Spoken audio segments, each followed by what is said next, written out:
मुंगेर में नव पदस्थापित डीएम अरविंद कुमार वर्मा ने मॉडल अस्पताल का किया औचक निरीक्षण। औचक निरीक्षण के दौरान ड्यूटी पर गायब मिले 3 चिकित्सक। ड्यूटी पर से गायब चिकित्सकों से स्पष्टीकरण करने का निर्देश सिविल सर्जन को दिया। मुंगेर सदर अस्पताल में लगातार मिल रही शिकायतों पर जिले के नव पदस्थापित डीएम अरविंद कुमार वर्मा ने मॉडल अस्पताल का औचक निरीक्षण किया।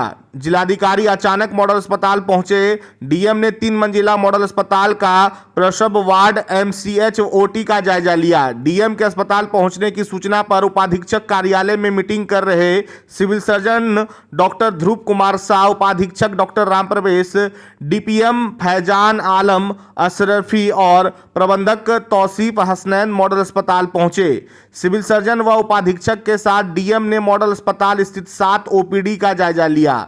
दवा वितरण काउंटर पर दवा की उपलब्धता की जानकारी डीएम ने ली। ओपीडी में दंत चिकित्सक डॉक्टर पुतुल कुमारी, प्रसव वार्ड में महिला चिकित्सक डॉक्टर स्वाति अटोलिया सहित 3 चिकित्सक अनुपस्थित मिले।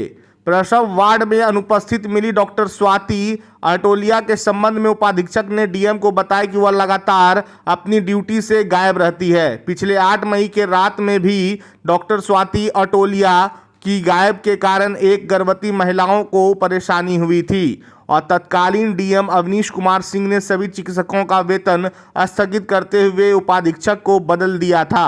बावजूद डॉक्टर स्वाति ड्यूटी के प्रति लापरवाह बनी है। इस पर डीएम ने अनुपस्थित मिले सभी चिकित्सकों से स्पष्टीकरण करने का निर्देश सिविल सर्जन को दिया। वहीं साथ ही इंडोर वार्ड में चिकित्सकों का नियमित राउंड सुनिश्चित कराने, एसएनसीयू वार्ड की व्यवस्था में सुधार, मरीजों को बाहर से दवा नहीं खरीदना पड़े इसकी व्यवस्था सुनिश्चित करने का निर्देश सिविल सर्जन को दिया।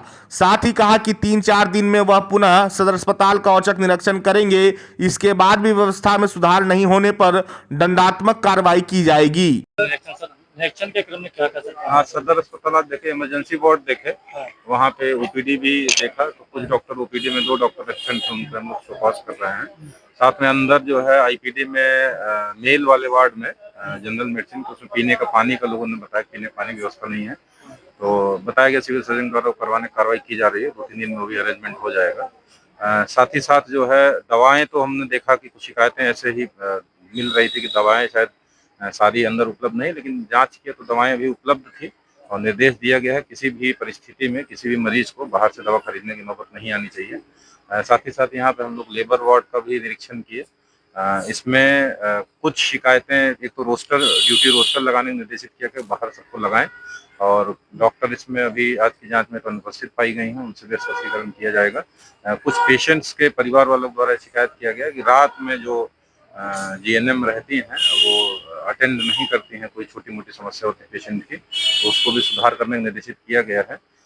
साथ ही साथ बच्चों वाले में भी कुछ पेशेंट्स को उसमें शिकायत थी, वहाँ भी डॉक्टर्स लगातार नहीं रहते हैं, तो सिविल सर्जन को निर्देशित किया गया है कि औचक निरीक्षण करके देखें और जो भी एब्सेंट रहेंगे हम लोग उनके खिलाफ कार्रवाई करेंगे।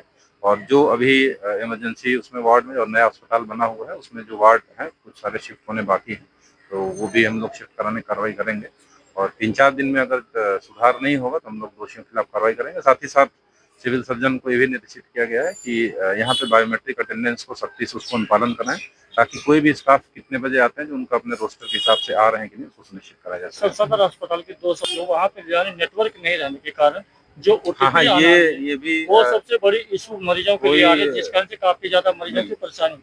दूसरी परेशानी सर ये कहाँ रहते हैं? ये सदर अस्पताल के पास ही मराते रहते हैं सर। अभी कोई दिखा सकता है? वो सर बड़े अधिकारी आते हैं, कुल पहले ही वहाँ से सड़क जाते हैं। चलिए हम लोग औचक कराएंगे इसका भी, और मोबाइल वाला भी कोई समस्या बताया था जी, उसका हम लोग बात करके निदान निकालने का प्रयास करेंगे।